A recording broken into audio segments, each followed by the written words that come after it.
34 കൊല്ലം മുമ്പ് രാത്രി ഇന്നേരത്ത് പണ്ടൊരിക്കൽ ഞാൻ കണ്ട കാഴ്ച, സിയം വലിയുല്ലാഹിയെ ഖബറിലേക്ക് ഇറക്കി വെക്കുകയാണ്.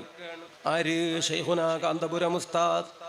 ഇന്നാ അൻസൽനാഹു സൂറത്തോതിയിട്ട് കുഴച്ചെടുത്ത ഒരു പിടി മണ്ണ്, സുബ്ഹാനല്ലാഹ്, അതാ കവിളിലേക്ക് മെല്ലെ അങ്ങ് ചേർത്ത് വെച്ചുകൊടുത്ത് ഉസ്താദ് ഖബറിലിറങ്ങിയിട്ട് ഉസ്താദിന്റെ കുപ്പായം നിറയെ ചെളിയാണ്. ആ ചെളി പുരണ്ട കുപ്പായവുമായി ഖബറിൽ നിന്ന് എഴുന്നേറ്റ് വെളിയിലേക്ക് കാന്തപുരം ഉസ്താദ്. അപ്പൊ ഉസ്താദ് ചൊല്ലിത്തന്നതും ഞങ്ങളെല്ലാം ആവേശത്തോടെ ചൊല്ലിയതും സബ്ബതകല്ലാഹു ബിൽ ഖൗലി സാബിത്. അത്തസ്ബീത്ത് കേട്ടത്, അക്കാഴ്ചകളൊക്കെ കണ്ടത് എൻ്റെ 2 കണ്ണുകളാണ്, എൻ്റെ 2 കാതുകളാണ്. എനിക്ക് നല്ല ഓർമ്മയുള്ള അനുഭവം ഞാൻ നിങ്ങളോട് പറഞ്ഞതാണ്. പിന്നെ ഉസ്താദ് അവിടെ ഇരുന്ന് തൽഖീൻ ചൊല്ലിക്കൊടുത്തു. യാ അബ്ദുല്ലാഹി മുഹമ്മദ് അബൂബക്കർ ഇബ്ന അമത്തില്ലാഹി ആയിഷത്തുൽ ഹാജ്ജ തൽഖീനൊക്കെ ചൊല്ലിക്കൊടുത്ത് പിന്നെ ഉസ്താദ് അൽ ഫാത്തിഹ എന്ന് പറഞ്ഞു. പിന്നെ ഖുൽ ഹുവല്ലാഹു സൂറത്തൊക്കെ അങ്ങ് ഓതിയിട്ട് ആദ്യത്തെ സിയാറത്തും ദുആയും ശൈഖുനാ സുൽത്താനുൽ ഉലമ ഉസ്താദ് അവറുകൾ. അത് കഴിഞ്ഞൊരു ഫാത്തിഹ, ഒരു വിശാലമായ യാസീൻ. അതാരാണ്? ബഹുമാനപ്പെട്ട വൈരത്തൂര് തങ്ങളുപ്പാപ്പ മുഹീദ്ദീൻ അബ്ദുൽ ഖാദിർ ജീലാനി തങ്ങളെ പേരക്കുട്ടി. കാവരത്തി ദ്വീപിൽ വന്ന് താമസമാക്കിയ ഖാസിം വലിയുല്ലാഹി ഒരു പേരക്കുട്ടി വന്ന് എലത്തൂരിൽ താമസമാക്കി. അവിടെ നിന്നൊരു പേരക്കുട്ടി വന്ന് തിരൂരിൽ താമസമാക്കി. അവിടെ വിരിഞ്ഞതാണ് ജീലാനി ഖബീലയിൽ. ബഹുമാനപ്പെട്ട വൈലത്തൂരുപ്പാപ്പ അള്ളാഹു സ്വർഗം കൊടുക്കട്ടെ, ദറജകളേറ്റി കൊടുക്കട്ടെ. ഫാത്തിഹയും ഇഖ്ലാസും അബിദത്തീനിയും രാവിലെ മുതലേ സജീവമായി ക്ഷീണമെന്നറിയാതെ അവിടെ അങ്ങനെ നിലക്കുന്നു. ബഹുമാനപ്പെട്ട ഉസ്താദ് നേതൃത്വം നൽകുന്നു. ബഹുമാനപ്പെട്ടവർ പെട്ടെന്ന് ദുആ നിർത്തുന്നു. ബഹുമാനപ്പെട്ട യൂസുഫ് കോയ തങ്ങൾ യാസീൻ ഓതിയിട്ട് രണ്ടാമത്തെ ആ ദുആയും സിയാറത്തും എനിക്ക് നല്ല ഓർമ്മയുള്ളത്, ഞാൻ കണ്ടത്, ഞാൻ നേരിട്ട് കേട്ടത്, ഞാൻ നിങ്ങളോട് പറഞ്ഞതാണ്. സബ്ബതകല്ലാഹു പറഞ്ഞപ്പോ ഞാനങ്ങ് പറഞ്ഞുവെന്നു മാത്രം. പ്രിയപ്പെട്ടവർക്ക് നമ്മൾ നൽകുന്ന ഏറ്റവും നല്ല ആശംസയും പ്രാർത്ഥനയും വേർപാടിന്റെ കണ്ണീരുപ്പുനസം ആ മണ്ണിലും ചാലിലും കുഴച്ചെടുത്തിട്ട് നമ്മൾ പറയുന്ന വാക്ക് സബ്ബതകല്ലാഹ്. ആ വാക്ക് ഒരു ക്രിസ്ത്യൻ മതകീയ ഭരണകൂടം അത് അവിടെ നിലനിൽക്കാൻ വേണ്ടി അന്ന് അള്ളാന്റെ റസൂല് പറഞ്ഞിട്ട് ഈ അപ്പൂപ്പന്താടി ഇപ്പോഴും അവിടെ നിലനിൽക്കുന്നത് നമ്മൾ അറിയണം, ചിന്തിക്കണം. അത് മുഅ്ജിസത്തു റസൂലില്ലാഹ്, മുത്തുനബിയുടെ മുഅ്ജിസത്താണ്. ലോകത്തെ കണ്ണു തുറന്ന് വായിക്കുക, അപ്പൊ നമുക്ക് മനസ്സിലാകും ആ മഹാനേതാവിന്റെ മഹത്വവും അവിടുത്തെ ഉന്നതമായ പ്രതിഭയും കരിസ്മ, ആ ആകർഷണ വ്യക്തിത്വവും. അള്ളാഹു നമ്മക്ക് ഈമാനേറ്റിത്തരട്ടെ. വഫാത്താകുമ്പോ അവിടുന്ന് പറഞ്ഞതാണ്, ഞാൻ പോയാലും നിങ്ങൾ പേടിക്കണ്ട, എന്നോളം പോന്ന എൻ്റെ മക്കള് എമ്പാടും ഇവിടെ ഉണ്ടാകുമെന്ന് മുഹമ്മദുർ റസൂലുള്ളാഹി. ആ മക്കളാണ് അഹ്ലുബൈത്ത്. അവർ നമുക്ക് തണലാണ്, അഭയമാണ്, പ്രശ്നങ്ങൾക്ക് പരിഹാരമാണ്. അതങ്ങ് ഏറ്റെടുത്തിട്ട് ഭൂമി താലത്തിൽ താൻ ദീനെ നടത്തുവാൻ വേദാംബർ തമ്മൂടെ ആള് ഞാനെന്നോവർ. വേദാംബർ എന്ന് പറഞ്ഞാൽ വേദം പഠിപ്പിച്ച അമ്പിയ, അവരുടെ പ്രതിനിധിയായി ലോകത്ത് ദീൻ നടത്താനുള്ള ആളാണ്, വെല്ലിപ്പ ഏൽപ്പിച്ചതാണ്, ഞങ്ങള് അതിൻ്റെ ആളുകളാണ് എന്ന് പറഞ്ഞ് ഇന്ത്യ രാജ്യത്തേക്ക് വിശാലമായി ദഅവത്തിന് വേണ്ടി ഹജാതങ്ങളെ പറഞ്ഞുവിട്ട, അതേപോലെ ലോകത്ത് പലയിടത്തേക്കും ആളെ പറഞ്ഞുവിട്ട സയ്യിദുനാ മുഹയ്യിദ്ദീൻ അബ്ദുൽ ഖാദിർ ജീലാനി. വലിയ കടപ്പാടുണ്ട്. അല്ലാഹു പറഞ്ഞു ഖുർആനിൽ, ഖുൽ അല്ലാഹ ഫഅബ്ദു, കൂട്ടി ഓതുമ്പോ ഖുലില്ലാഹ ഫഅബ്ദു വകും മിനശ് ശാകിരീൻ. ഇബാദത്ത് അല്ലാഹുവിന് മാത്രം, ശുക്ർ എല്ലാവരോടും വേണം. വാപ്പനോടും വാപ്പന്റെ വാപ്പനോടും, ഉമ്മയോടും ഉമ്മയുടെ ഉമ്മയോടും, ഉസ്താദിനോടും ഉസ്താദിന്റെ ഉസ്താദിനോടും. നമ്മളെ വലിയ ഉസ്താദാണ് അജ്മീറിൽ ഹാജ തിരുമനസ്. ആ മഹാഗുരുവിന്റെ ഉസ്താദാണ് ബഹുമാനപ്പെട്ട ശൈഖ് മുഹയ്യിദ്ദീൻ അബ്ദുൽ ഖാദിർ അൽ ജീലാനി. നമ്മൾ നന്ദി കെട്ടവരല്ലേ? അവരെ നമ്മൾ അനുസ്മരിക്കുന്നില്ലെങ്കിൽ എന്ന് റാഹത്തായി ഇരുന്ന് ആലോചിച്ച് നോക്കുക. കൊല്ലത്തിലൊരു അനുസ്മരണം, ഒരു യാസീൻ, അത് തന്നെ ഏറിപ്പോകും എന്ന് ചിന്തിക്കുന്നവൻ നന്ദി കെട്ടവനാണ്. ഞാൻ ദീർഘിപ്പിക്കുന്നില്ല. ലോകത്ത് ഏറ്റവും അധികം ഇസ്ലാമിന് ദുൽമ ചെയ്ത കൂട്ടരാരാണ്? അത് താർത്താരികളാണ്. യൂഫ്രട്ടീസ് നദി ഒരു ദിവസം കറുത്തു ഒഴുകി. എന്തുകൊണ്ട്? ഉള്ള കിതാബെല്ലാം എടുത്ത് വെള്ളത്തിലിട്ടു. അതാണ്. വേറെ ഒരുപാട് ദിവസങ്ങളിൽ യൂഫ്രട്ടീസ് നദി ചുവന്നു ഒഴുകി. കാരണം മുസ്ലിമീങ്ങളെ ചോരയാണ്. അത് മുഴുവനും ചെയ്തത് ജാഅതി തത്താർ, താർത്താരികൾ, മംഗോളിയർ, ചെങ്കിസ് ഖാന്റെ കലാപകാരികൾ ഉണ്ടാക്കി വെച്ച മുസീബത്താണ്. ഇത് ചരിത്രം അറിയുന്ന എല്ലാവർക്കും അറിയുന്നതാണ്. പ്ലീസ്, ഒരു ചോദ്യം. ആ ചെങ്കിസ് ഖാനും മംഗോളിയൻ കലാപകാരികളും ഗുണ്ടകളും എവിടെ പോയി? എവിടെ പോയി?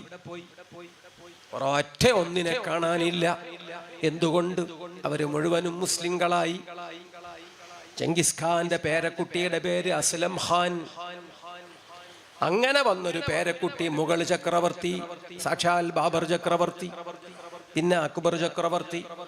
ആ തലമുറയിൽ ഇങ്ങനെ വന്ന ഒരാൾ വലിയ സൂഫിയാണ്, വലിയ ആലിമാണ്, വലിയ മുഫ്തിയാണ്.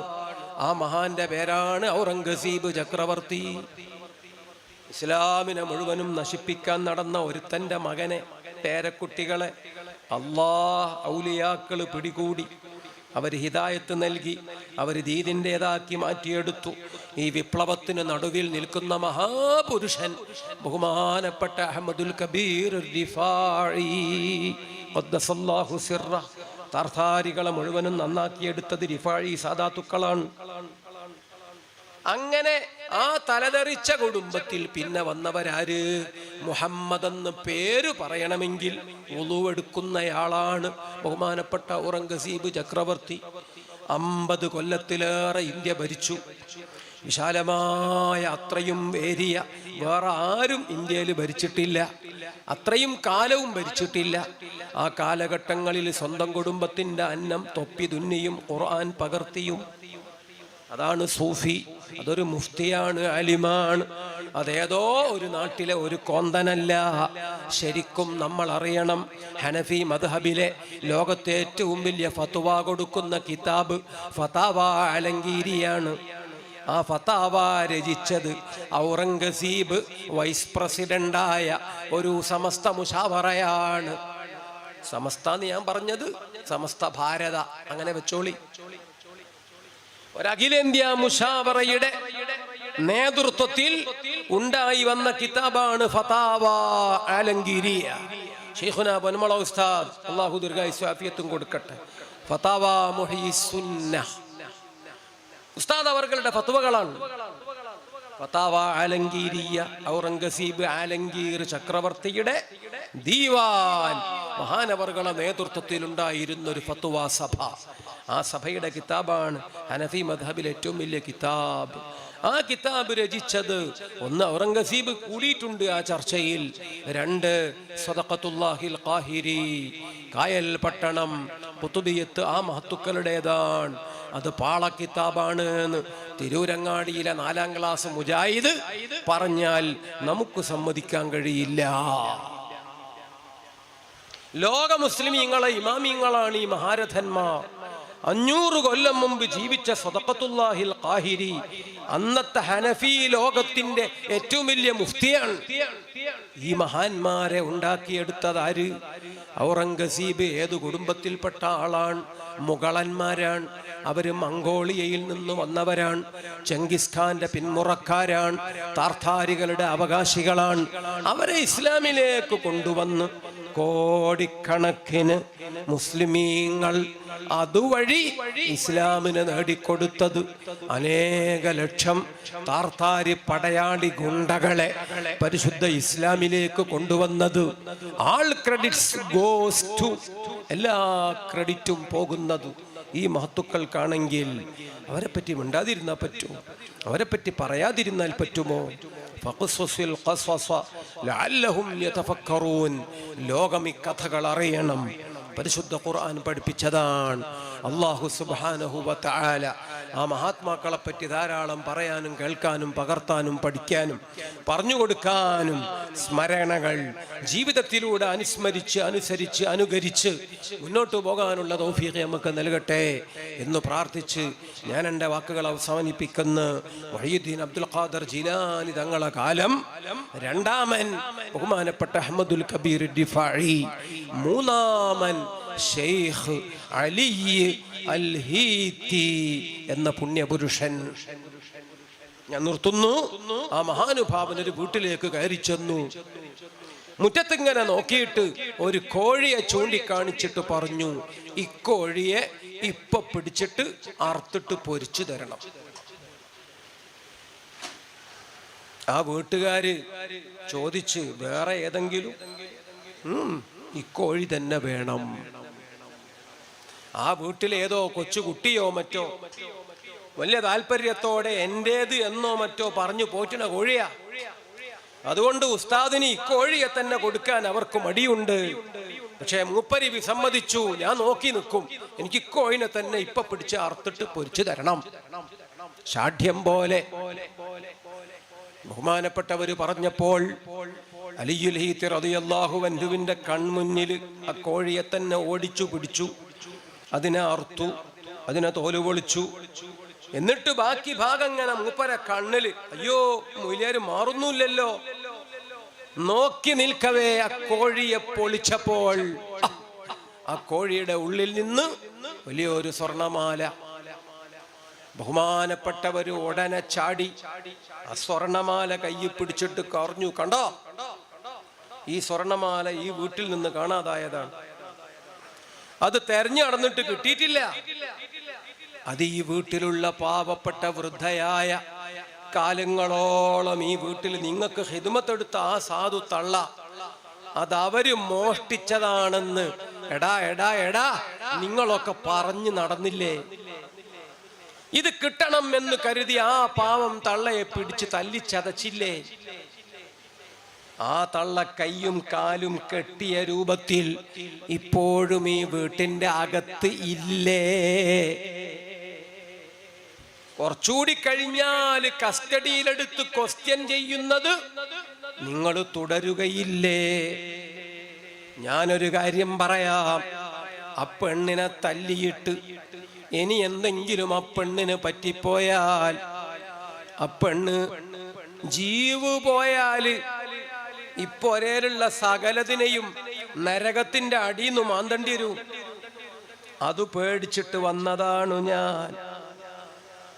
എനിക്ക് നിങ്ങളെ കോഴിയും ചപ്പാത്തിയൊന്നും വേണ്ട എന്നു പറഞ്ഞ് ആ മാല കയ്യിലങ്ങനെ പിടിച്ച് ആ വീട്ടുകാരെ മുഴുവനും ശാസിച്ച് അവരോട് സമ്മതം വാങ്ങി അകത്തുള്ള പാപം പെണ്ണിനെ ഹാജരാക്കി. അപ്പെണ്ണിന് ഈ മാല അങ്ങ് വെച്ചു കൊടുത്തിട്ട്, എല്ലാവർക്കും നിങ്ങൾ മാപ്പ് ചെയ്യണേ, മനുഷ്യന്മാരാണ്, പൊന്നിന്റെ കാര്യമാണ്, സമ്പത്തിന്റെ വിഷയമാണ്, പ്രകൃതം പെട്ടെന്ന് മാറിപ്പോയതാണ്, സാരല്ല എന്നു പറഞ്ഞു മാപ്പ് ചോദിക്കുന്ന അലി ഇബ്നുൽ ഹീത്തി തങ്ങൾ, സുബ്ഹാനല്ലാഹ്, ആ മഹാനോട് സ്നേഹം കാണിച്ചതുകൊണ്ട്, ആ മഹാനെ വീട്ടിൽ പലപ്പോഴും സൽക്കരിച്ചതുകൊണ്ട്, ബഹുമാനപ്പെട്ടവരോട് ഇഷ്ടം കാണിച്ച കൂട്ടരായതുകൊണ്ട് അപേക്ഷ കൊടുക്കാതെ, ക്ഷണിച്ചു കൂട്ടിക്കൊണ്ടു വരാതെ, സമയമാകുമ്പോൾ കയറി വന്നല്ലോ. പെട്ടെന്ന് നമുക്ക് മനസ്സിലായില്ലെങ്കിലും അവര് ഇടപെട്ട് പ്രശ്നം പരിഹരിച്ചല്ലോ. സജ്ജനങ്ങളെ സ്നേഹിക്കണം. നമ്മളെ ജീവിതത്തിൽ ശാസിക്കാനും ഇടപെടാനും വേണമെങ്കിൽ ശിക്ഷിക്കാനും ഒക്കെ അവർക്ക് നമ്മൾ ചെറിയൊരു അവകാശം വകവെച്ച് കൊടുക്കണം. അപ്പൊ നമ്മൾ സുബഹിക്ക് കടന്നുറങ്ങിയാൽ അവർ ചിലപ്പോൾ ഒരു ചവിട്ടൊക്കെ വെച്ചു തരും, അവർ നമ്മളെ വിളിച്ചുണർത്തും, അവർ നമ്മളെ വഴക്കു പറയും, അവർ നമ്മളെ ശാസിക്കും, അവർ നമ്മളെ തർബിയത്ത് ചെയ്യും, അവർ നമ്മളെ അങ്ങ് നന്നാക്കി തരും. നമ്മളെല്ലാവരെയും കൂടി കൂട്ടി സ്വർഗത്ത് പോവാൻ മുത്ത് ഹബീബ് മുഹമ്മദുർ റസൂലുള്ളാഹി ഏൽപ്പിച്ച വലിയ അലിമീങ്ങൾ, വലിയ സയ്യിദുമാർ, അവരാണ് ജീലാനി തങ്ങളെ കബീലയിലും മറ്റു കബീലയിലുമൊക്കെയുള്ള വലിയ വലിയ മഹത്തുക്കൾ. അങ്ങനെ ഒരു മഹാത്മാവിനെ നെഞ്ചിലേറ്റാൻ സാധിച്ചതാണ് ഈ മണ്ണിന്റെ പുണ്യവും വണ്ണവും സുബ്ഹാനല്ലാഹ് ആ പാരമ്പര്യം നിലനിർത്താനുള്ള ശരിയായ ശ്രമം, ആ ശ്രമമാണ് ഈ വലിയ ദർസും സ്ഥാപനങ്ങളും. എല്ലാവരും അതിന് നന്നായി ശ്രമിക്കണം, എല്ലാവരും അതിനൊക്കെ സഹകരിക്കണം, ഈ മുതഅല്ലിമീങ്ങളെ പ്രോത്സാഹിപ്പിക്കണം. കൊണ്ടൂർ ഉസ്താദിന്റെ ആ വലിയ ആശീർവാദവും പൊരുത്തവും ബഹുമാനപ്പെട്ടവർ തുടങ്ങിത്തന്ന ഈ വിപ്ലവത്തിൽ അള്ളാഹു നമുക്കെന്നും എന്നും കാണിച്ചു തരുമാറാകട്ടെ. വലിയ ആലിമീങ്ങൾക്ക് അങ്ങോട്ട് ക്ലാസ് എടുക്കുന്ന ജൂനിയർ ബിരുദധാരികൾ ചില സ്ഥാപനത്തിലൊക്കെ ഹുദുഹുദാന്നൊക്കെ പറഞ്ഞിട്ട് ഒരു ആലിമീങ്ങൾക്ക് അങ്ങോട്ട് ക്ലാസ് എടുക്കും.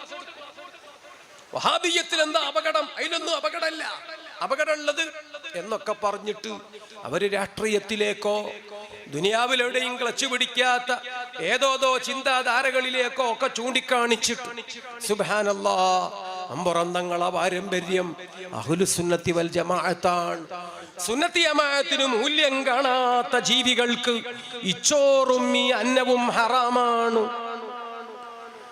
ബഹുമാനപ്പെട്ട സാദാത്തുക്കളെ വില കുറച്ച് കാണുകയും അങ്ങനെ ഒരു സംഗതി ലോകത്തില്ല എന്ന് അലമുറയിടുകയും ചെയ്യുന്ന കോങ്കണ്ണന്മാരും ഉഷാന്താടികളും കേരളീയ മുസ്ലിം പാരമ്പര്യത്തിന്റെ അവകാശം പറയാൻ വരരുത്. അവർക്കതിന് തീരെ അവകാശമില്ല. അവർക്ക് പറ്റും 4ാം ക്ലാസും നാടൻ കുസ്തിയും, അതിന് പറ്റും രാഷ്ട്രീയം. അതങ്ങോട്ടും ചാട ഇങ്ങോട്ടും ചാട. അവിടെ ചാടി MLA ആയി, ഇവിടെ ചാടി നേതാവായി. അന്ന് MLA ആയ വകയിൽ കിട്ടണ MLA പെൻഷൻ, അതിന്റെ പേരാണ് നക്കാപ്പിച്ച. അതൊന്നും ആലിമീങ്ങളെ തെറി പറയാൻ പറ്റിയ വാക്കല്ല, സയ്യിദുമാരെ കുറ്റപ്പെടുത്താൻ പറ്റിയ വാക്കല്ല. തിരൂരങ്ങാടിയിൽ മൗലിദും അച്ചടിച്ച് വിറ്റ് ഉപജീവനം നടത്തി അത് നക്കിത്തിന്ന് ജീവിക്കുന്ന ഒരു ജീവിയും മൗലിദിനെ ചീത്ത പറയരുത്. ഈ പരിസരത്ത് ജീവിക്കുന്ന ഒരു ജീവിയും അഹ്ലുസുന്നത്തിന്റെ സദാത്തുക്കളെയും അലിമീങ്ങളെയും ഗുണദോഷിക്കാൻ വാലു പൊക്കണ്ട, നാക്കു പൊക്കണ്ട, അക്കൊമ്പ് അങ്ങനെ ബാക്കിയുണ്ടാവില്ല. അഹ്ലുസുന്നത്ത് ഉണർന്നിരിക്കുകയാണ്. അവരെല്ലാവരും ഏത് സംഘടനയിൽപ്പെട്ടവരായാലും ഒന്നിച്ച് അഹ്ലുസുന്നത്തിന് വേണ്ടി ശബ്ദിക്കുന്ന നല്ല ഒരു നാളെ വരും എന്ന് നമ്മൾ പ്രാർത്ഥിക്കുകയും അതിനുവേണ്ടി കാത്തിരിക്കുകയും ചെയ്യുന്നു. ഒരിക്കൽ കൂടി ഈ സമുദായം പിളരാതെ അല്ലാഹു നമ്മളെയൊക്കെ കാത്തുരക്ഷിക്കുമാറാകട്ടെ. ഇനി മദ്രസ മുറ്റങ്ങൾ അടിയും പിടിയും വഴക്കില്ലാതെ നമ്മളെ എല്ലാവരെയും അല്ലാഹു കാത്തുരക്ഷിക്കുമാറാകട്ടെ. ജിഫ്രി തങ്ങളെ ഒരു വാക്ക് ഞാൻ ഈ സമയത്ത് ഇങ്ങനെ ആലോചിച്ചു പോകുന്നു. 100 കൊല്ലം കൊണ്ട് പണ്ഡിതന്മാരെ പ്രസ്ഥാനം, സംഘടന, സമസ്ത ഏറ്റവും വലിയ സങ്കടത്തിലാണ് ഇപ്പോൾ എന്ന് തങ്ങള്. പടച്ചോനെ, അതെന്താണ് ഇതിന്റെ രഹസ്യം? നമ്മൾ എന്തെങ്കിലും അങ്ങോട്ട് ചാടി വേദനിപ്പിക്കുന്നുണ്ടോ? ഇല്ലല്ലോ. ബിദ്അത്തുകാർക്ക് ഈ മഹാന്മാരെ എന്തെങ്കിലും ചെയ്യാനോ വിമർശിക്കാനോ തൻ്റെ ഇടം, ചുണ, കൊമ്പ്, ഇന്ധനം, മരുന്ന്, ഒരു വെടിക്ക് ഒന്നും ബാക്കിയില്ലല്ലോ. ഭരണകൂടം വേട്ടയാടുന്നുണ്ടോ? അതും ഇല്ലല്ലോ. മറ്റു മതസ്ഥര് എന്തെങ്കിലും ചെയ്യുന്നുണ്ടോ? അതുമില്ലല്ലോ. ഹിന്ദുക്കള്, ക്രിസ്ത്യാനികള്, ഈ പഴയ സംഘടനക്കാർ ഒന്നും ചെയ്യണില്ല. ഭരണകൂടം വേട്ടയാടുന്നില്ല, നമ്മൾ അവരെ ആക്ഷേപിക്കുന്നില്ല, ഒന്നുമില്ല. പിന്നെന്തേ സംഗതി? പിന്നെന്തേ സംഗതി? പടച്ചോനെ, 9 മാസമായി ആലിമീങ്ങളെടുത്ത തീരുമാനം നടപ്പാക്കാൻ സ്റ്റേജിലുള്ള കാക്കാമാര് സമ്മതിക്കുന്നില്ല, നേതാക്കൾ അനുവദിക്കുന്നില്ല. ആലിമീങ്ങൾ തീരുമാനമെടുത്തത് വെള്ളത്തിൽ വരച്ച വര പോലെ ആയിപ്പോയി. സുബ്ഹാനല്ലാഹ്. വേണ്ടാത്തത് ഒച്ചയെടുത്ത് വേണ്ടാത്തതൊക്കെയും നിലവിളിച്ചു കൂവി അങ്ങനെ നടന്നപ്പോൾ പറ്റിയ അബദ്ധം. ആത്മീയത തീരെ ഇല്ലാത്ത ആളുകൾക്ക് ആത്മീയതയുണ്ടെന്നും പറഞ്ഞ് വെറുതെ വെടിപൊട്ടിച്ചപ്പോൾ നരി വരാൻ വേണ്ടി അങ്ങനെ യാസീനോദി ഒരുപാട്, ഇപ്പൊ പോയി കിട്ടാൻ വേണ്ടി ഖത്തുമോദിയിട്ടും പോകുന്നില്ല, ഖുതുബിയത്ത് ചൊല്ലിയിട്ടും പോകുന്നില്ല. വല്ലാത്തൊരു സങ്കടം. നമ്മളിപ്പോൾ അതിനെപ്പറ്റിയൊന്നും കൂടുതൽ പറയണ്ട. ആഗോള രംഗത്ത് ഫലസ്തീനിലടക്കം എല്ലാ നാട്ടിലും നല്ല കാഴ്ചകൾ അള്ളാഹു കാണിച്ചു തരട്ടെ, നല്ല വാർത്തകൾ അള്ളാഹു കൽപ്പിച്ചു തരട്ടെ. മമ്പുളം തങ്ങളുടെ മുറ്റത്ത് ആലിമീങ്ങളെമ്പാടും അതാണ് പഴയകാലത്തിൻ്റെ മേൽവിലാസം. മമ്പുറം തങ്ങൾ മുതൽ മമ്പീരി ഉസ്താദ് വരെ തിരുരങ്ങാടിയുടെ മമ്പുറത്തിൻ്റെ പഴയകാലത്തെ ചൈതന്യം ഒന്ന് ഓർത്തെടുക്കുക. ആ പാരമ്പര്യത്തിലേക്ക് തിരിച്ചു പോക്ക്. മമ്പുളം തങ്ങളെ മടിത്തട്ടിൽ അവിടുന്ന് സ്ഥാപിച്ചത് ലമസ്ജിദുൻ ഉസ്സിസ, ആ രൂപത്തിലുള്ള അസാസ്, ആ തറ. അൽഹംദുലില്ലാഹ്, അല്ലാഹു തഖ്വയുടെ അസ്ഥിവാരമായി ഇത് കബൂല് ചെയ്ത് ഇതിൻ്റെ വെളിച്ചം, നേട്ടം, സന്തോഷം, വിപ്ലവം തലമുറകളിൽ നിലനിർത്തി തന്ന് ബഹുമാനപ്പെട്ട സയ്യിദ് മുഹമ്മദ് മുസ്തഫ മുതൽ സയ്യിദ് അലവി ഖുതുബുസ്സമാൻ മമ്പുറം തങ്ങൾ വരെ, ബഹുമാനപ്പെട്ട വരക്കൽ മുല്ലക്കോയ തങ്ങൾ വരെ, മഹാനായ താജുൽ ഉലമ ഉള്ളാള് തങ്ങൾ പാപ്പ വരെ അഹ്ലുബൈത്തിന്റെ സകലരുടെയും പൊരുത്തവും സന്തോഷവും നമുക്കെല്ലാം നമ്മുടെ അമലുകളിലും അള്ളാഹു കാണിച്ചു തരുമാറാകട്ടെ. വെളിയങ്കോട് ഉമർ ഖാദിയും ഔക്കോയ മുസ്ലിയാരും ബൈത്താൻ മുസ്ലിയാരും ഉൾപ്പെടെ മഹാന്മാരായ അഹ്ലുസുന്നത്തിന്റെ ആദർശ ധീരന്മാർ, ആലിമീങ്ങൾ ത്വായിഫിൽ പള്ളിയുണ്ടാക്കിയ വെളിയങ്കോട് ഉമർ ഖാദിയെപ്പോലെ അനേകായിരം മസ്ജിദുകൾ നിർമ്മിച്ച് അനേകായിരം ആലിമീങ്ങളെ വളർത്തി അനേകായിരം ആലിമീങ്ങളെയും യതീമുകളെയും വളർത്തി സുൽത്താനുൽ ഉലമ ഉസ്താദ് അവർകൾ നീ ദീർഘായുസ്സു നൽകണം അല്ലാഹ്, ആഫിയത്ത് ഏറ്റിക്കൊടുക്കണേ അല്ലാഹ്. എല്ലാ ഉമ്മമാരും കാരണവന്മാരും മുതഅല്ലിമീങ്ങളും കൊച്ചുകുരുന്നുകളും ദുആ ചെയ്യണമെന്ന് ഞാൻ ഓർമ്മിപ്പിക്കുന്നു. ബഹുമാനപ്പെട്ട ചെറിയ പി ഉസ്താദ് കഴിഞ്ഞ കൊല്ലം ഈ നേരത്ത് നമ്മോടൊപ്പം ഉണ്ടായിരുന്നു, ഇന്ന് നമ്മോടൊപ്പമില്ല. നീ അവിടത്തേക്ക് നീ ദറജകളേറ്റി കൊടുക്കണേ അല്ലാഹ്. നീ ഒരുപാട് കാലം അല്ലാഹുവേ ജീവിച്ചിരിക്കുന്ന ആലിമീങ്ങളെ ദീർഘായുസ്സുകൊണ്ട് ഞങ്ങളെയൊക്കെ അനുഗ്രഹിക്കണേ തമ്പുരാനെ. വഫാത്തായി പോയ മഹത്തുക്കളുടെ ഉപദേശങ്ങളൊക്കെ ശിരസാവഹിച്ച് ആ മഹാന്മാർ തന്ന കൊടികളുണ്ട്. അവർ ഞങ്ങൾക്ക് ഓർത്തിത്തന്ന വലിയ വലിയ ആശയങ്ങളുണ്ട്. അവർ പഠിപ്പിച്ചു വച്ച നല്ല നല്ല പാഠങ്ങളുണ്ട്. അത് മുഴുവനും ജീവിതത്തിൽ പകർത്തി മുന്നോട്ടു പോകാനുള്ള തൗഫീഖ് ഈ സദസ്സിലെ വലുതും ചെറുതുമായ എല്ലാ ഉസ്താദുമാർക്കും ഉമറാക്കൾക്കും സാധാരണക്കാർക്കും എല്ലാവർക്കും നീ കനിഞ്ഞേകണം അല്ലാഹ്. ഇനിയും ഒരുപാട് റമളാൻ, ഈദ്, അറഫ, മീലാദ്, ജീലാനി മജ്ലിസുകൾ ഞങ്ങളെ ജീവിതങ്ങളിൽ തരണേ അല്ലാഹ്. ദുആ ചെയ്തു ബിറഹ്മതിക യാ അർഹമർ റഹീമീൻ. വാക്കുകൾ നിർത്തി വൈകിയതിൽ ക്ഷമാപണം. അസ്സലാമു അലൈക്കും വറഹ്മത്തുള്ളാഹി.